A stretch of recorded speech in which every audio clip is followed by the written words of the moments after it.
భద్రాచలం వద్ద గోదావరి నీటి మట్టం క్రమంగా పెరుగుతోంది.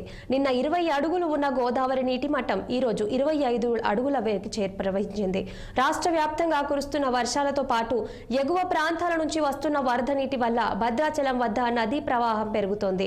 చర్ల మండలంలోని తల్లిపేరు జలాశయానికి వరద నీరు భారీగా వచ్చి చేరుతోంది. ప్రాజెక్టు వద్ద అధికారులు 24 గేట్లను ఎత్తి 59,330 క్యూసెక్ల వరద నీటిని దిగువన ఉన్న గోదావరి నదిలోకి విడుదల చేస్తున్నారు.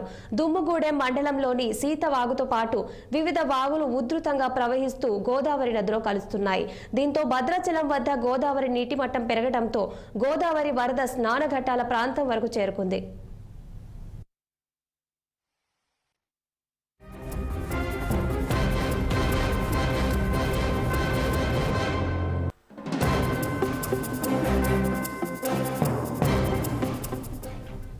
అటు ఉమ్మడి ఖమ్మం జిల్లాలో 4-5 రోజులుగా భారీ వర్షాలు కురుస్తున్నాయి.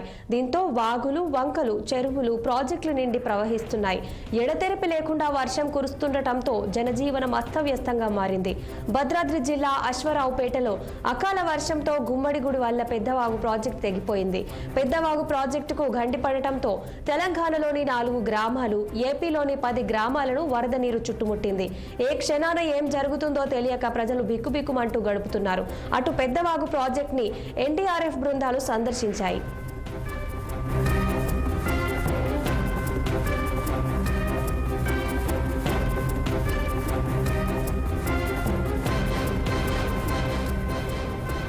పెద్దవాగు ప్రాజెక్టుకు భారీగా వరద నీరు చేరటంతో గేట్లు ఎత్తి దిగువకు 24,000 క్యూసెక్ల నీటిని వదిలారు. దీంతో దిగువ ప్రాంతాలు పూర్తిగా జలమయమయ్యాయి. బచ్చువారిగూడెం గ్రామం వద్ద పెదవాడు నుంచి వరద నీరు రావటంతో వంతెనపై సుమారు 30 మంది కూలీలు, గ్రామస్తులు వరద నీటిలో చిక్కుకున్నారు. అశ్వరావుపేట మండలంలో నిన్న రాత్రి వరదల్లో చిక్కుకున్న 28 మందిని తెలంగాణ, ఏపీ నుంచి ఒక్కో హెలికాప్టర్ సాయంతో సురక్షితంగా ఒడ్డుకు చేర్చారు. ప్రాజెక్టు వద్ద 3 చోట్ల గండిపడ్డాయి. దీంతో ముంపు గ్రామాల ప్రజలను సురక్షిత ప్రాంతాలకు తరలించారు. మరో 2 రోజుల పాటు భారీ వర్షాలు కురుస్తాయని వాతావరణ శాఖ తెలిపింది.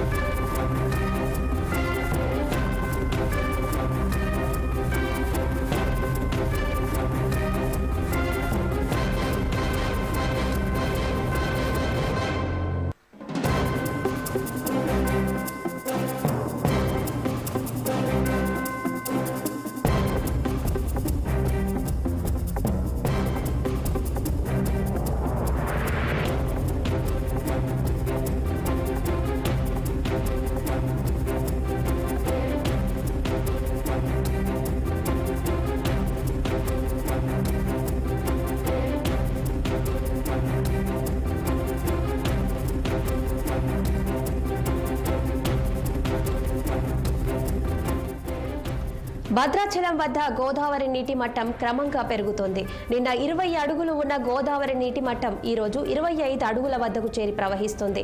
రాష్ట్ర వ్యాప్తంగా కురుస్తున్న వర్షాలతో పాటు ఎగువ ప్రాంతాల నుంచి వస్తున్న వరద నీటి వల్ల భద్రాచలం వద్ద నదీ ప్రవాహం పెరుగుతోంది. చర్ల మండలంలోని తల్లిపేరు జలాశయానికి వరద నీరు భారీగా వచ్చి చేరుతోంది. ప్రాజెక్టు వద్ద అధికారులు 24 గేట్లు ఎత్తి 59,330 క్యూసెక్ల వరద నీటిని దిగువన ఉన్న గోదావరి నదిలోకి విడుదల చేస్తున్నారు. దుమ్ముగూడెం మండలంలోని సీతవాగుతో పాటు వివిధ వాగులు ఉధృతంగా ప్రవహిస్తూ గోదావరి నదిలో కలుస్తున్నాయి. దీంతో భద్రాచలం వద్ద గోదావరి నీటి మట్టం పెరగటంతో గోదావరి వరద స్నానఘట్టాల ప్రాంతం వరకు చేరుకుంది.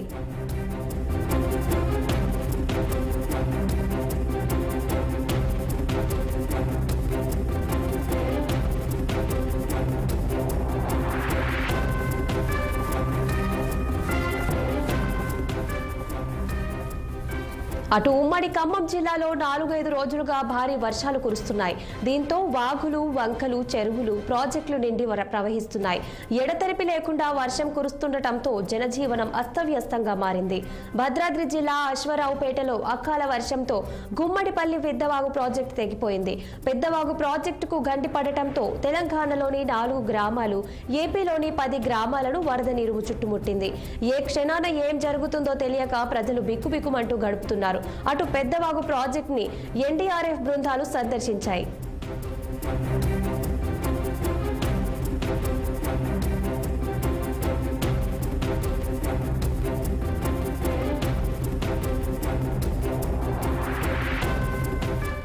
పెద్దవాగు ప్రాజెక్టుకు భారీగా వరద నీరు చేరటంతో గేట్లు ఎత్తి దిగువకు 24,000 క్యూసెక్ల నీటిని వదిలారు.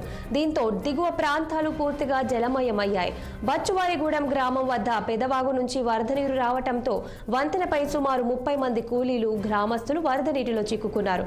అశ్వరావుపేట మండలంలో నిన్న రాత్రి వరదల్లో చిక్కుకున్న 28 మందిని తెలంగాణ, ఏపీ నుంచి ఒక్కో హెలికాప్టర్ సాయంతో సురక్షితంగా ఒడ్డుకు చేర్చారు. ప్రాజెక్టు వద్ద 3 చోట్ల గండిపడ్డాయి. దీంతో ముంపు గ్రామాల ప్రజలను సురక్షిత ప్రాంతాలకు తరలించారు. మరో 2 రోజుల పాటు భారీ వర్షాలు కురుస్తాయని వాతావరణ శాఖ తెలిపింది. దీనిపై మరింత సమాచారం మా ఖమ్మం జిల్లా ప్రతినిధి అయ్యప్ప లైవ్ లో అందించేందుకు సిద్ధంగా ఉన్నారు. Over to you Ayyappa. గత 3 రోజులుగా కురుస్తున్నటువంటి భారీ వర్షాలకు ఉమ్మడి ఖమ్మం జిల్లా వ్యాప్తంగా వాగులు, వంకలు అయితే పొంగి పొర్లుతున్నాయి. అశ్వరావుపేట మండలంలోని పెద్ద వాగు భారీ వరద నీరు చేరడంతో ఇప్పటికే 3 గేట్లు ఎత్తి దిగువకు నీరు విడుదల చేసిన విషయం తెలిసింది. ఈ నేపథ్యంలోనే పక్కనున్న కరకట్ట కూడా తెగిపోవడంతో ఆంధ్రాలో ఉన్నటువంటి 10 గ్రామాలతో పాటు ఇటు తెలంగాణలో ఉన్నటువంటి 4 గ్రామాలు కూడా పూర్తిగా జలమైన పరిస్థితి ఉంది. ఇప్పటికీ ఇరు రాష్ట్రాల సంబంధించినటువంటి అధికారులు కావచ్చు, ఇటు స్థానికంగా ఉన్నటువంటి పొంగులేటి శ్రీనివాసరెడ్డి మంత్రి, ఇటు తుమ్మల నాగేశ్వరరావుతో, ఇటు గారే ఆదినారాయణ ఎమ్మెల్యే, ఇటు కలెక్టర్తో కూడా పూర్తిగా అధికారాన్ని ఆ ప్రజలను కూడా సురక్షిత ప్రాంతాలకి తరలించిన పరిస్థితి ఉంది. అయితే రానున్న 2 రోజుల పాటు ఆ వర్షాభావం ఉన్న ప్రదేశాలకు పరిస్థితులు కూడా అనుకూలించడం ఇప్పటికే ఆ స్థానికంగా ఉన్న అధికారులు కూడా ఆ సురక్షిత ప్రాంతాలకి తరలించారు. మరోవైపు రెడ్ అలర్ట్ అయితే ఇప్పటికే జారీ చేసిన పరిస్థితి ఉంది. మరోవైపు భద్రాచలం కూడా వరద పోటెత్తిన పరిస్థితి మనం ప్రత్యక్షంగా చూస్తున్నాం.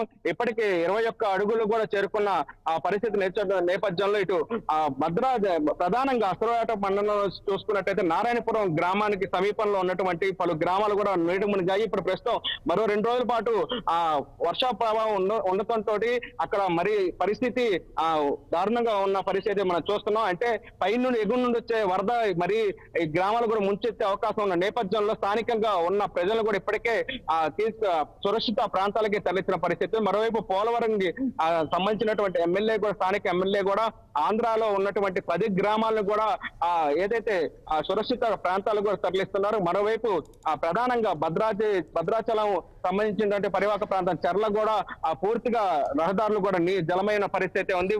రవాణా కూడా పూర్తిగా అంతరాయం ఏర్పడుతుంది. ఇప్పటికే పెద్దవాగు గతంలో చూసుకున్నట్టయితే ఇదే 1989లో కూడా ఇదే విధంగా వరదలు రావడం జరిగింది. గతంలో వరదలు ఈ రోజు రావడంతో ప్రజలు కూడా తీవ్ర దిగ్భ్రాంతిని వ్యక్తం చేస్తున్నారు. గత రాత్రి జరిగినటువంటి కట్ట తెగిపోవడంతో స్థానికంగా ఉన్నటువంటి ప్రజలు కూడా చెట్లపై కూర్చున్న పరిస్థితి ఉంది. మరోవైపు స్థానిక పశువులు కూడా వరదలు కొట్టుకుపోయిన పరిస్థితి నేపథ్యంలో భారీ నష్టం, పంట పొలాలు కూడా 2,500 ఎకరాలు కూడా మునిగిపోయిన పరిస్థితి. వరి నాట్లు పూర్తిగా జలమయమయ్యాయి. అయితే ఈ 2 రోజుల పాటు ఉన్న వర్షానికి తర్వాత పంట నష్టానికి కూడా అంచనా వేయనున్నారు జిల్లా యంత్రాంగం. స్థానికంగా ఉన్నటువంటి ప్రజలకు కూడా ఆర్థిక సహాయంగా అందించనున్నారు. Shalini. Okay, thank you Ayyappa.